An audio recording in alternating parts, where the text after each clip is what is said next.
Hey everyone, Sam here. Thanks for joining me. I hope you're having a beautiful day wherever you are in the world.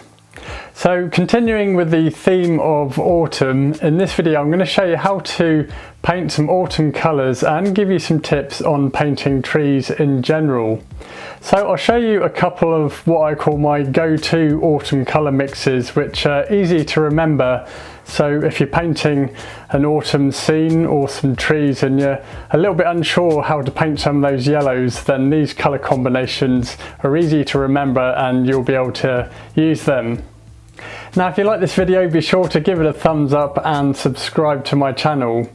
Now just before we start, a quick word from my sponsor and we'll get straight into the video. So if you're an artist or creative and you're looking to make your own website, then check out portfoliobox.net. It's an online website builder where you can create your own beautiful website to showcase your work to the highest standard. It's really easy to use, you don't need to know any coding as the whole thing works through drag and drop, and there's loads of styles and templates for you to choose from.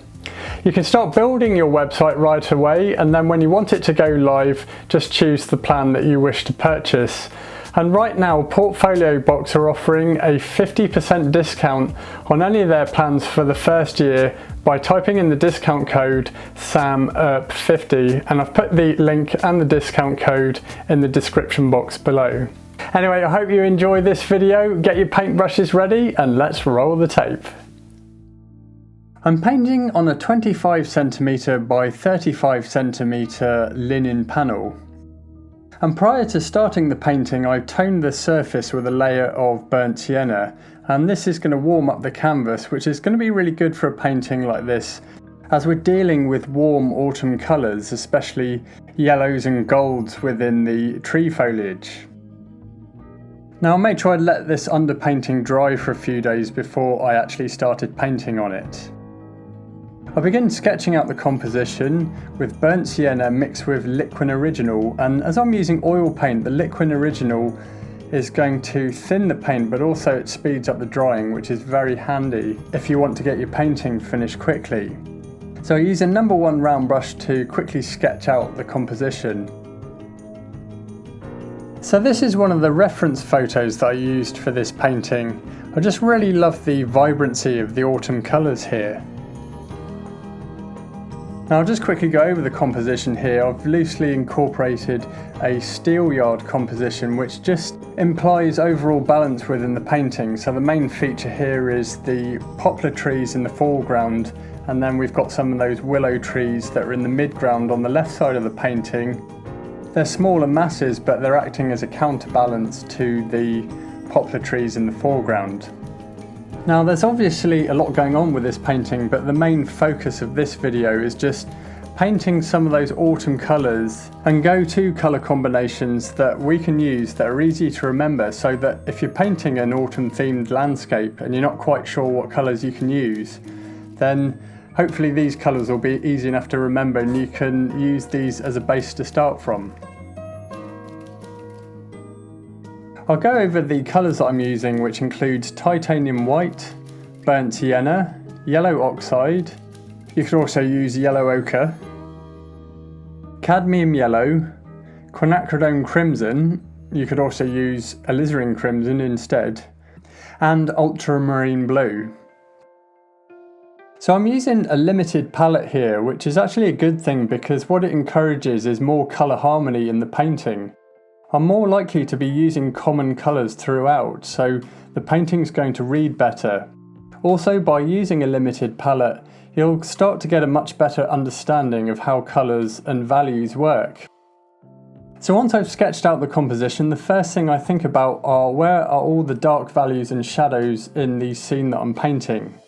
And value refers to how light or dark a subject is. Now I always paint the dark values first, as I find it's much easier to then paint the lighter values in the painting, also getting the saturation of the colour correct as well. And this is something I've learnt through painting outdoors on plein air. So I started off here by painting the main stems of the poplar trees, and then also the branches and stems of the willow trees in the midground.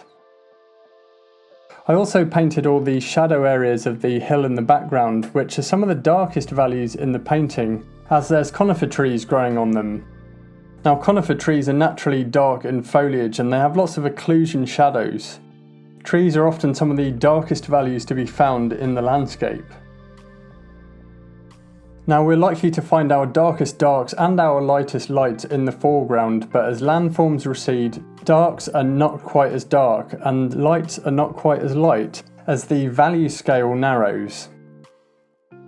Now, for the stems and branches and then also that background mountain, I've used the same colours in my mixes but just varied the amount of titanium white that's in there to adjust the value. So this was mostly ultramarine blue with burnt sienna, some quinacridone crimson and then titanium white. And in general I've kept my mixes with a more blue cast to them.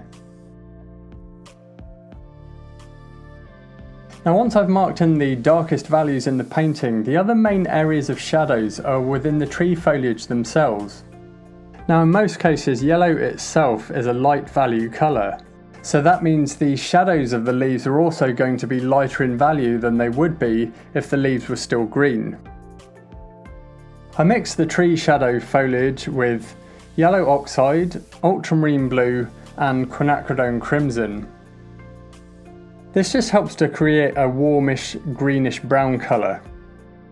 And I've found that this is a good go-to colour combination for painting shadows in autumn tree foliage when the trees are yellow.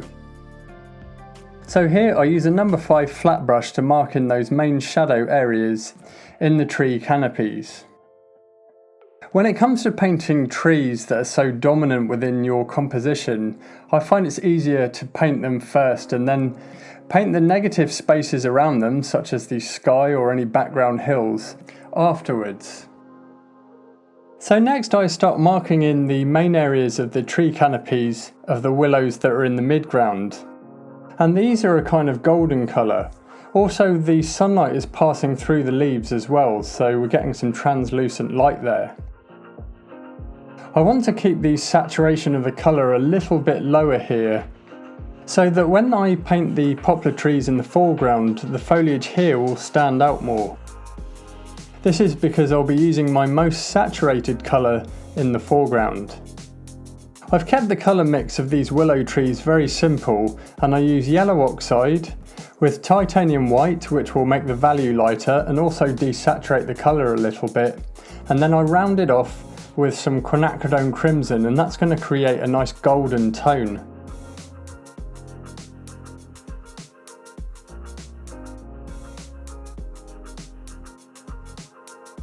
When I start marking in the tree canopies, I'm not worried about detail, so I'm just blocking in these masses.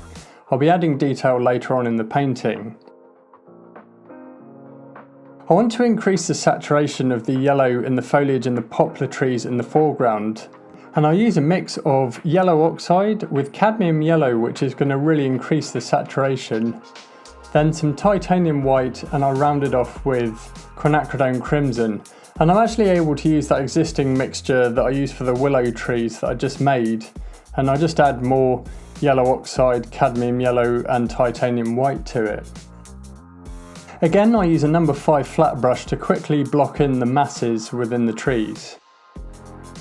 Now, once those masses are blocked in, I can then start working on the negative spaces around the trees, which is going to help to further define their shapes. I mark in the sky, filling in the negative spaces around the tree foliage.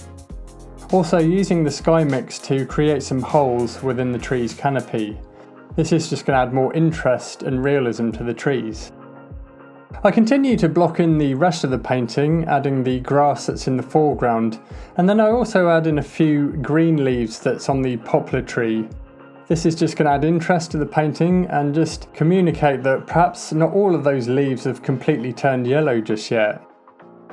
I finish up the blocking in stage by just filling in the areas that I've missed and just tidying up the painting overall.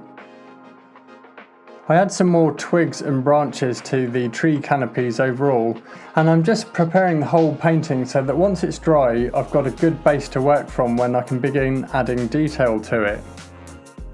Now, it's at the end of the blocking in stage that you want to make sure that all your colours and values are working and that the overall composition is looking good and that the painting reads well. So it's here that I let the painting dry for a couple of days.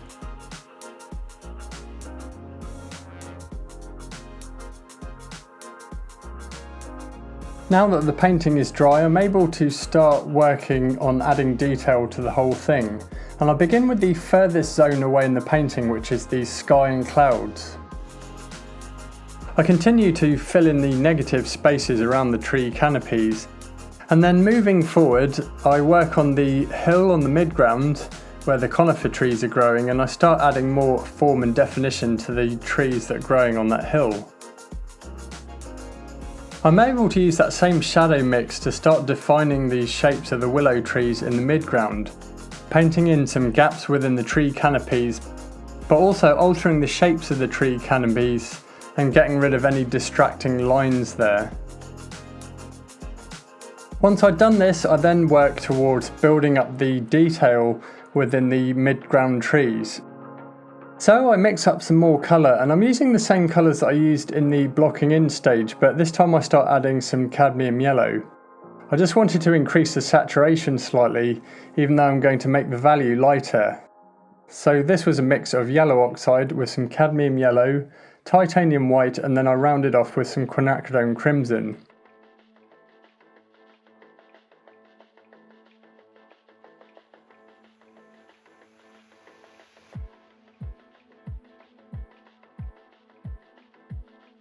I'm using a number 3 filbert brush here to start brushing in the suggestion of foliage and leaves. I really like filbert brushes for painting leaves because that rounded edge of the brush you can use for creating some finer lines and detail with it. And of course you can use the broad end of the brush for looser brush marks.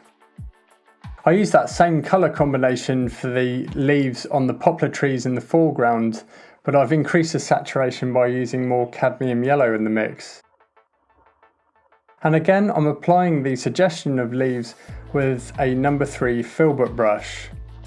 Then once I've painted these areas, it was time to restate some of those shadows that were in the tree foliage, again using the same colours that I used during the blocking in stage. And this was a mix of yellow oxide with ultramarine blue and quinacridone crimson. So I'm building up the detail within the tree canopies here, and you can really go as detailed or as loose as you like. I mean, I could probably even leave these poplar trees in the foreground just as they are right now. But I'm going to add some more detail. During the course of this painting, I spent much of the time working on the tree canopies, and then I saved all the other elements in the painting till the very end. But I actually spent several evenings on this, just building up the layers of paint and leaving it to dry each time.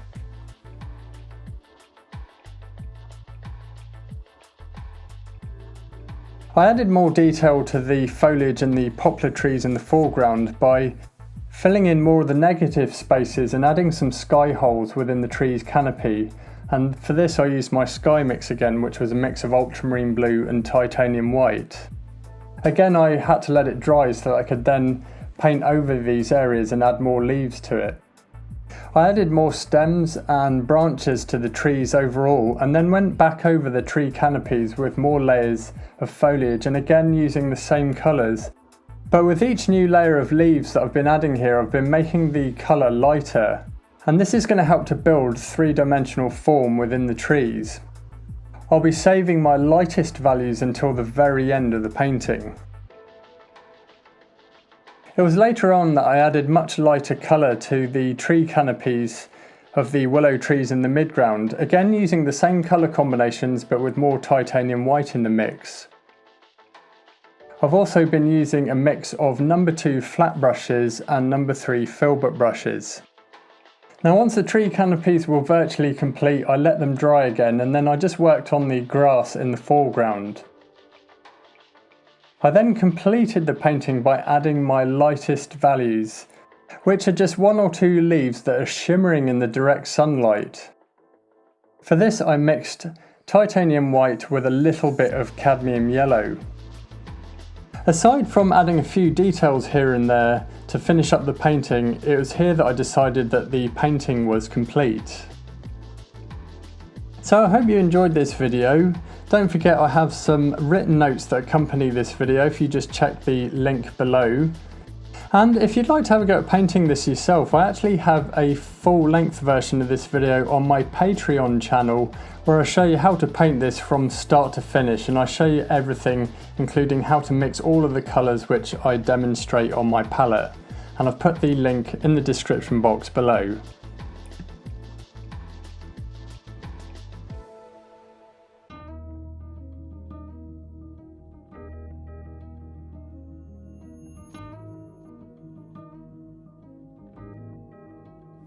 Thanks for watching. I hope you enjoyed this video, and if you did, be sure to give it a like and subscribe to my channel.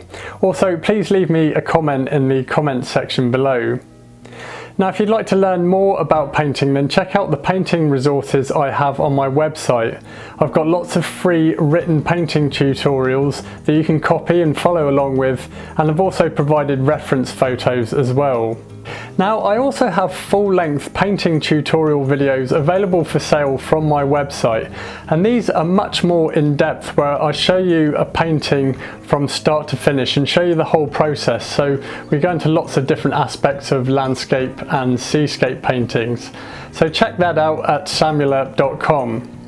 Now, you can also get instant access to all of my full-length painting tutorial videos and a new video every month by subscribing to me on Patreon for just $5 a month or $51 annually, and if you pay for the annual subscription you save 15%. So as I say, you get instant access to all of my full-length painting tutorial videos and a new video every month. I also provide written notes and reference photos as well. So what I'm doing with Patreon is I'm turning it into a huge painting resource for anyone that wants to learn how to paint or improve their painting skills. So check that out there. I've put the link in the description box below. Now, if you'd like to see what artworks I'm working on, then you can follow me on Instagram and Facebook, and also my other website, samuelearpfineart.com, which is just to showcase my paintings, and it was built on the Portfolio Box platform, which I'm very happy with. So check that out. I've put all the links in the description box below. Thanks for watching. I hope you have a beautiful day. Happy painting, and I shall see you in the next video.